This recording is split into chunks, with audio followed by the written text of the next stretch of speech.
We need the scrub. Sana ayun. Ano yung binabanlawan na nila? Hindi. Kinakanyawan. Nakanyawan pa na. Ngayon palang babandawan.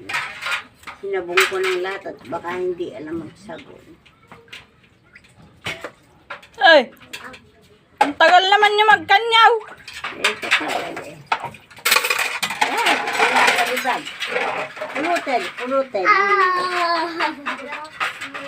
Pulutan. Kung pumasok ka sana, pinakaupo ka lang sa school. Mas gusto niyo pa mag-inaw kaysa pumasok. No? Wala pala yun. Boring sa school. Anong magawa lang magsulat? Aba, paano kang matututo kung hindi ka magsusulat? Ba? Ayan, sa ilalim ko yung matutulat.